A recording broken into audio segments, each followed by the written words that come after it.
Yo, what up, guys? Swifty here, coming at you with a special show today.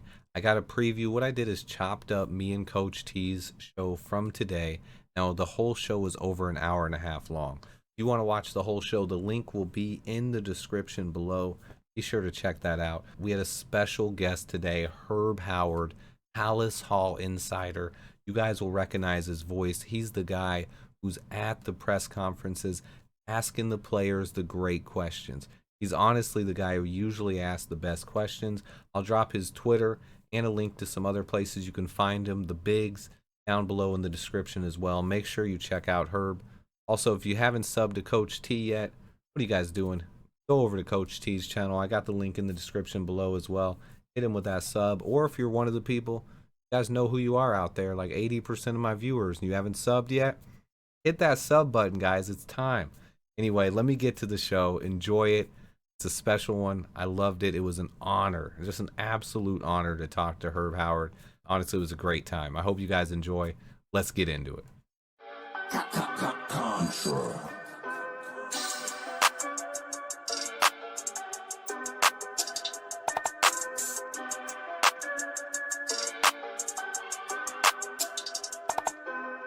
Life like chess, move to pieces, you know I roll in silence. On the road to them Benjis, I fill my teeth with diamonds. I'm high as fuck in the sky, you would've thought I'm pilot. I'm from Chicago, it get ugly, fill the streets with violence. Life like chess, move to pieces, you know I roll in silence.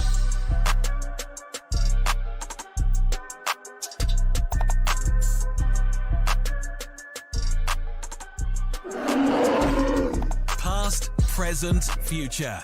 We bear down. Hey, and just like that, man, we here. We in the building.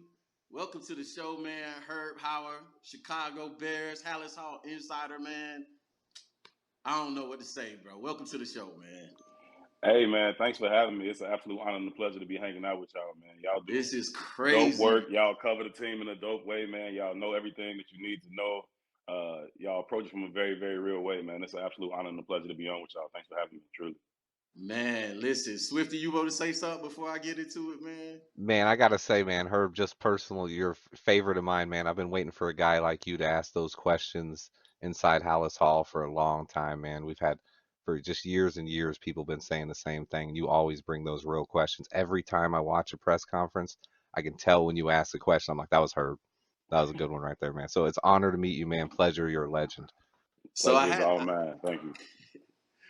yeah. So I had to hit you with the surprise, you know what I'm saying, clip of the question you asked Jalen Johnson this past week, man. Yeah, I had to give the people an example of what I'm talking about, man. When I say, and then also if for those that's not familiar, man, get them familiar with your voice. When you listen to those press conferences, I remember like a year ago, I was like, "Who is that dude, bro?" Asking that question. Like, I'm like, "Who is the brother asking those questions?" Because he's nailing the question, and it's a distinct difference between the type of questions you ask, like the one you asked Jalen. And I hate yeah, to say it, man. I know I hate to say it, but there's a distinct difference between the type of questions you ask and the other questions we hear. So yeah. before I get into all that, man, tell me about yourself personally, man. You know, obviously you're a Chicago guy, but how did you? What's the path, man? Tell me about your path to get where you are right now. Yeah, I'll definitely get into that for sure, man. I like the intro video that you came with, the clip from talking to Jalen, man. Jalen is probably my favorite player on the team, man. I really like Jalen. I think in terms of a football player, I think he's got a lot of potential to really be an elite level corner. On top of that, I think he's a real cool dude. He talked to us often. Good personality, good sense of humor. And I actually that night after I had that interaction with him, I spent some time. I was like, damn, I don't know that I felt good about doing that to him live in that situation. You know what I mean? What's the corner that just got the $84 million contract? Dude from Green Bay. Um, he Jair just got Alexander. right. Jair just got the contract, and so I know that Jalen is, behind the scenes working on his own deal. And I'm like, maybe I shouldn't have said that he could be better publicly. That's something I would like to ask him privately, but we don't get that much one-on-one time with him. So I got to ask him when I have to ask him. But I got a lot of respect for Jalen, man. I think he's dope. But that's truly my assessment of him. I think that oftentimes he has opportunities to make big game changing plays, and he kind of plays it just a little bit safe. He'll be there, he'll compete, he'll get the PBU or make the tackle, but I think he has some opportunities to really make some game changing plays, and he's just a little bit hesitant to pull the trigger. Bring him home. Bring him home. You got what you got for him, Swift? Yo, first I wanted to say, man, I was just like you as a kid, man. I'd watch the draft the same on Saturday morning. I still have that notebook here somewhere too. Every team, Yeah. man, I'd write down what college they went to, where they went from, and then I'd usually put a plus or a minus by it, whether or not I liked it. I remember one of the biggest ones was when Randy Moss fell down the board when I was younger, and he fell down to like number 18. That was every pick. I think we took like David Terrell that draft or something. So we took a wide receiver. Every pick, I'm just like, someone's got to take Moss, man. Someone's got to take Moss. But a couple questions I seen in the chat here. Who you are? You're a younger black man, and you're in a room full of all those older white guys who kind of. I don't want. I'm not saying anything negative about those guys. And like you said, I respect Brad Biggs and all those guys a ton. But you do bring a different flavor and a different energy, and your questions are more real. How do you keep from kind of being influenced by the negativity of national media and kind of what other questions other guys ask? I don't worry about it, to be honest with you. And I hate to give a simple answer to the question because it's a good question, but I just don't worry about it, man. I just try to show up and be my authentic self every single day. I think one of the biggest things everybody kind of wonders is you were there last year. So do you feel there's a different energy in the room now? How do you feel the energy and like the excitement is? Because I know me and Coach T, we've talked, and we're not the pessimistic fans. We're excited. We love the way Poles is building and having Justin Fields finally for the first time. We got a quarterback that we can be excited about. Do you feel a different energy inside the locker room? You can definitely feel like it's a bit of a reset. I would say that it's cautious optimism at this point. I don't think anybody's like, yo, they finna go out here and light the world on fire. But I do think that people are just kind of seeing a little bit more competence and a little bit more realistic understanding about who you are. I think one of Matt Nagy's biggest downfalls was his inability to reconcile the team that he actually had on the field with the team that he had in his head. And he wanted to be the Chiefs' offense, which is fine. It's a great offense to want to be if you got Patrick Mahomes and Travis Kelce and Cheetah, and if you got those pieces, cool. If you don't, that doesn't mean you can't win football games. It just means you can't win them that way.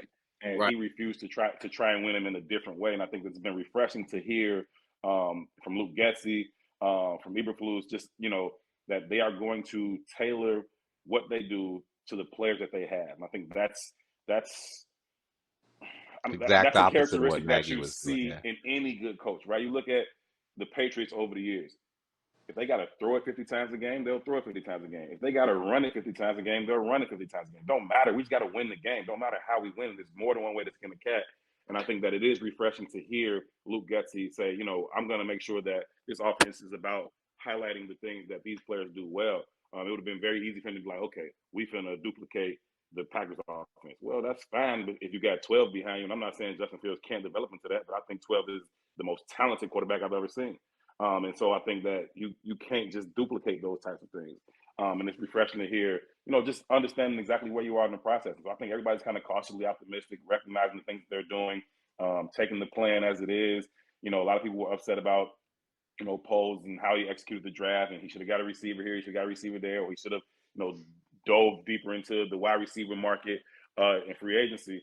But I think that he's kind of stuck to his plan. The Bears didn't have a lot of cap space this year, and they didn't have a lot of draft capital either coming into it, and so they kind of held pat and let the board kind of fall as it did. And so I think that he's sticking to his plan in terms of what Poles is doing. I think Eberflus is trying to implement his culture, and so far, I would give them positive grades on what they've done so far. We're gonna kind of have to wait and see in terms of what the production looks like on the field. But so far, so good. I agree. So I like to play single high coverage, right? Which left the corners out on the island a lot. You can say, look, I got safety help over the top. I don't care. You know what I'm saying? I don't care. If I see something, see ball, hit ball, attack ball, like go get it. Go get it. Like, you know what I'm saying? He could do those plays like Herb was talking about at the beginning. I remember that play from last year against Minnesota where it was a cross route. They ran crossers across and kind of with a guy like Kyler Gordon and Brisker on the other side now, you think, obviously rookies, then this is why, like you said, cautious optimism. You got rookies out there. They're going to make mistakes. They're not going to come in and be Pro Bowlers day one. But having guys like that to work with Jalen Johnson, our secondary just gets me so excited. And then to your point about Getsy and Nagy. Getsy, the one thing I like, any coach can say it. All coaches say it. Hey, we're gonna put our players in a position to succeed. Right. But being Bears fans, we saw Nagy. He never did that. He'd say, look, I'm gonna change the way you play so you fit my system. Right. And just having a coach that is willing to work hard and put the players in a position to succeed, I think it's going to be world changing as far as how our offense looks this year. And obviously, success is it's going to take time. It's going to be a learning curve anytime Yeah. you switch coaches and do that and you're having guys buy in. But just hearing those things, if we can see it on the field, it's going to be a new era in Chicago, and I'm Yeah, excited for it. I think it matters. I think there's absolutely a formula for the Bears to be successful this year. I think that it's going to start with that defense. So if they can get that defense up to speed as quickly as possible, that's going to give them a chance to, at least remain in every game. I think the offense will take some time to come along, but I think that until the offense starts to click on all cylinders, the defense can kind of keep them in the games. I think they have, the ability to get after the pass rusher with Robert Quinn. I think Travis Gibson is ready to take another step forward. I think they really like their linebacking core, and the secondary should be vastly improved. I like, Kyler Gordon, and I like Jaquan Brisker too, and Elijah Hicks, who may, factor more into I that love that competition kid. than some people think. But I think that, if they can kind of solidify that defense, and I think that's what the cover two allows you to do. It just allows you to learn it very, very as quickly as possible. It simplifies everybody's job. You're doing this or you're doing that, and that's from the front four all the way to the back end. I think like everybody understands exactly what you're doing, and I think that allows you to play fast. It allows you to think a little bit less, except for the nickel. The nickel spot is there's a lot going on at nickel in the cover two, and I think that who plays that is going to be important. I guess it's going to probably be between Duke Shelley and Thomas Graham, but I think that that's going to be. Um, uh, My guy's Tavon Young for that one. you think so? Yeah, I think Tavon Young. Okay. I think he's the nickel. Okay. I told you Swift is the player personnel guy, man. Right. Hey, I won't dispute it. Whoever takes that spot is going to be in a key role. I remember when Lovey was here. He specifically coached the nickel. Like that was his position group. He would coach the nickel, and he was trying to get like guys like DJ Moore up to speed to be able to play that nickel spot. And I think that that's going to be a critical part of it. But if that defense can get together, I think that I like what the offense is doing in terms of putting the emphasis on running the football, bringing in a fullback. I think that's going to be really, really helpful for the Bears. Running that outside zone is going to be allow them again to kind of play fast, not think so much. I think that those are things that are going to help them kind of. They're going to have to play a ball control game and a field position game. So if they can win time of possession, if they can get at least 35 minutes every game, or close to that 35-minute mark every game, that's going to give them a chance to be in the game down the stretch. They need to take the ball away defensively, protect it offensively. Obviously, those are things that everybody needs to do. But when you're not an explosive offense, running the ball, controlling the clock, playing time of possession, that is a formula for the Bears to be successful. I know a lot of people aren't expecting much from the Bears this year, but I think they could surprise some people if they understand what their formula is and play it well. Yeah, I think you're right, Herb. I don't think it's going to be like sexy. One thing I do like about the overall system, like Tampa 2 as a principle, right? It gets 11 eyes on the ball, right? Yards wide of the field. So if I can't get vertical, I'm gonna try and use your speed going across the field. And you make a great point. Again, if he got to turn and run, I'm nervous about that, right? I'm nervous about that. With But I Thomas want Graham. yeah. He has decent speed. I think he ran like a 4.49. Yeah. Obviously, I think most people remember him getting burnt by DK Metcalf on that play where he didn't have help over top. He was in a bad spot. That happened to him Yeah, every time. I don't think you put Thomas Graham. Yeah, you don't put him one-on-one with DK with no help over the top in one of his first times in the NFL. But he has decent speed. I think he fits this system a lot better. And Herb made a great point. He's better at attacking the ball in front of him, and you saw that in the game he stood out last year. Yeah. He fits zone coverage as well. I do think he's what I mentioned when I was seeing kind of where he fits down the line is I think he's a little bit better on the outside. I think in the future you could have once Kyler Gordon gets a little bit more familiar, a little bit more comfortable in the defense, and 3 wide receiver sets, Kyler Gordon could then slide into the nickel, and you bring Thomas Graham out on his spot on the outside. I think this year, the reason why I say Tavon Young, he's kind of slept on. Tavon Young 3 years ago was the highest paid nickelback in the league. The I keep Ravens signed forgetting him to a Avon huge Young. deal. Yeah, he's he's a great nickel corner. His problem is, can he stay healthy? If Healthy. he's healthy, I think obviously he's got a leg up on that nickel spot this year. But he's also only signed to a 1 year deal. So when you're looking in the future, I think Thomas Graham will play more into that, and he will play this year a lot as well. But I think Tavon's kind of getting slept on a little bit. No, He's I got some feel you. skills. And I think that when you talk about Kyler, I think that he certainly has that flexibility to play outside, play inside. And I asked Alan Williams, the Bears DC, if they were, looking into cross training him that way, or if they were just kind of focused on one. He's like, right now, we see him on the outside. We like his flexibility and think he can do that. But it probably behooves them right now to just let him focus on one thing. Yeah, And as a Yeah, rookie. they're trying to get because, him on the outside right because now. Yeah. you need him to be your outside corner. Like Right. if it was like a luxury pick, it's like, okay, we can here or there, cool. But you need him to come in and be a productive number 2 corner for you. So I think that, from draft day through the end of the season, just let him focus on that. But I do think ultimately he may have some of that flexibility. Tavon is a very, very interesting case. When you talk about his past production and his injury history. I also like Duke Shelley in this thing. Now, I know we talked about Thomas Graham and Tavon, but I like Duke Shelley in this thing too because Duke Shelley is a really, really physical nickel corner. Those are some great points, man. My biggest thing with that, Justin got a lot of flack on that last year for the failed to recognize the blitz. My biggest thing with that, and I don't know what you guys think about this, but he wasn't prepared. One, Nagy didn't prepare him right. He wasn't getting the snaps in preseason. He wasn't working with Mustafa. He was working with the second team. And then also, that's my other thing about Musty right there is probably not the guy you want calling out the plays. And I think I think having Patrick Allen or Lucas Patrick here is going to Yeah, be a huge benefit to Justin Fields having a guy who's experienced in making those calls. And then I see Doug Kramer is actually he's called our backup center now. I think he's called plays for 5 straight years at Illinois, at Illinois. and he was good at it. So that's where a lot of people think Mustipher is going to be guard. I don't see Mustipher making the team, honestly, unless we keep 3 centers. I think that right guard spot's going to be between Zachary Thomas, the rookie, Jatiri Carter, the rookie, Dakota Dozier, you can maybe play in there. And then my other sleeper for that spot is maybe moving Larry Borum to right guard. I like Larry Borum. My thing right now is I'm wondering if Poles and Cunningham envision him as a tackle in the future.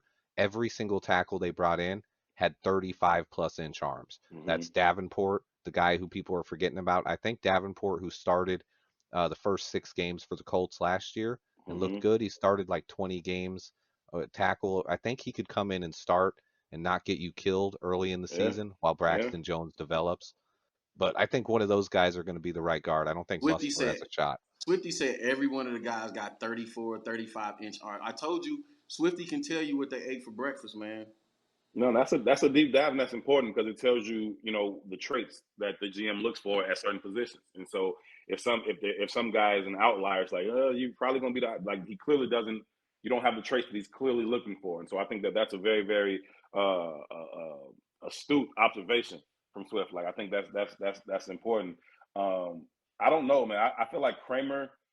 If one of those guys hasn't started right guard, I would give Kramer probably an upper hand just because he has so much experience. He's played, he's been a starter for so long. You slide him over there and just let him play next to Lucas. And I think that, maybe he can be the guy. I don't know if the answer is on the roster at right guard right now. I don't know. In terms of kicking Larry inside, maybe that works. Then I think you got another problem at outside. I think they got to figure this thing out. I think that if they can figure it out just specifically at right guard without altering too many other things, I think that would probably be the best way. But you ultimately got to find the best solution, and Larry Bourne might be the best solution. That would just kind of create a little bit of another problem for you, where you get one of these young kids, on the right side too, and it's not ideal. It is not ideal, but I know for sure that you can't go into the season. At least I don't think you can go into the season at right guard with Sam Mustipher there. And I asked the O-line coach that, and I'm blanking on his name right now, but I asked him that just last week. We had an opportunity to talk to all the offensive assistants, and I asked him flat out if he thought that Sam Mustipher was too small to play right guard or to succeed at right guard in this league. And of course, he said no. He thinks that he can have some success there. And he compared him to a guy that he coached before in Andy Levitre. just in terms of size, right?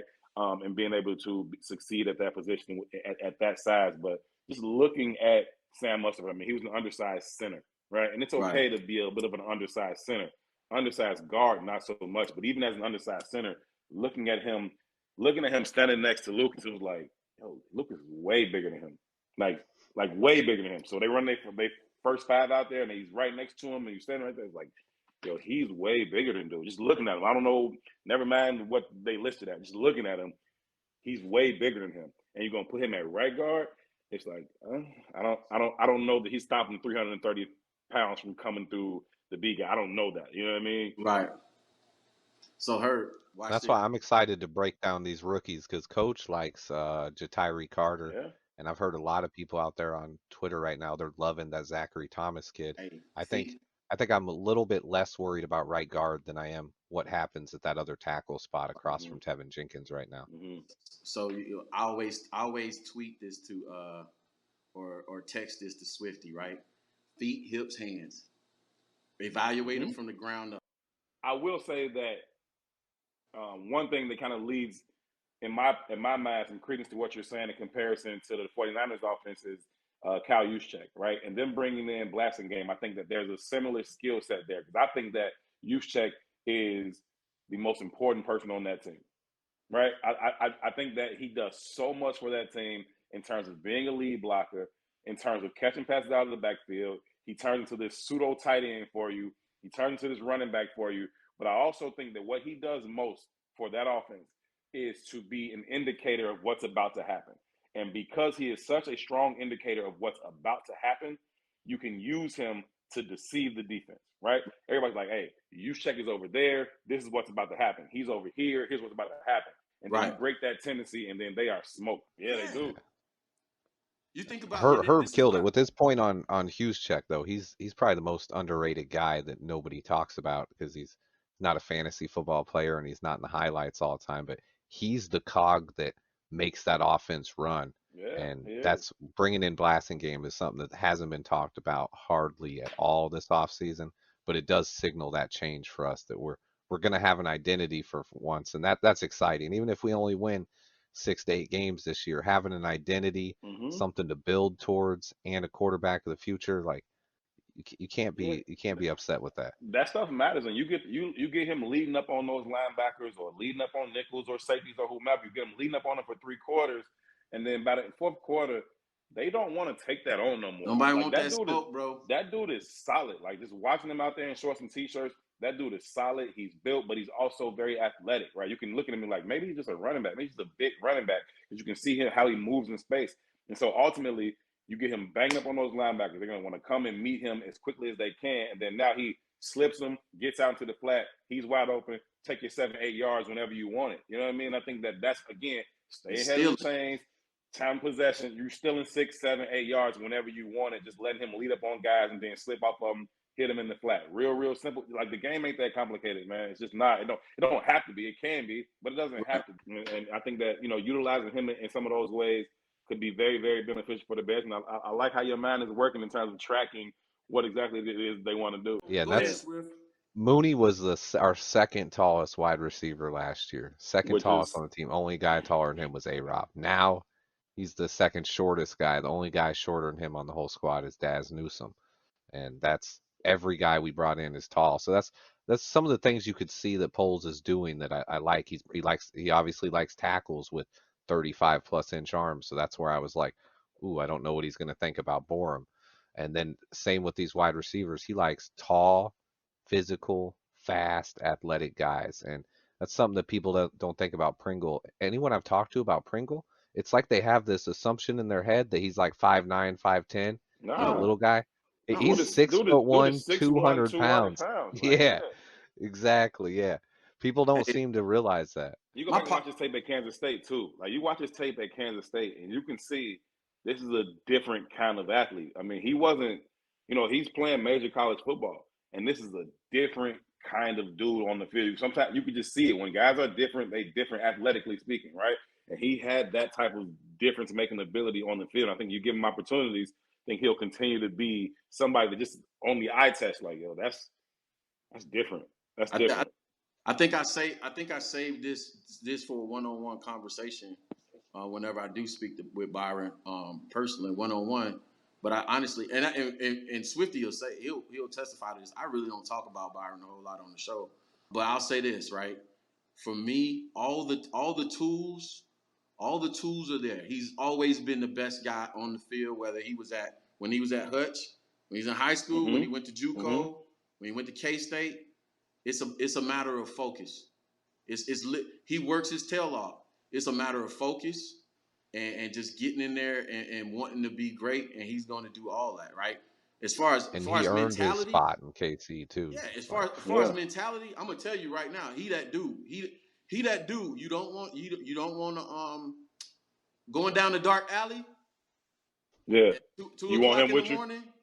Yeah. That's the dude. That's the dudes you want with you. That's the dude he that guy. He that guy you go to club and you start something because he with you.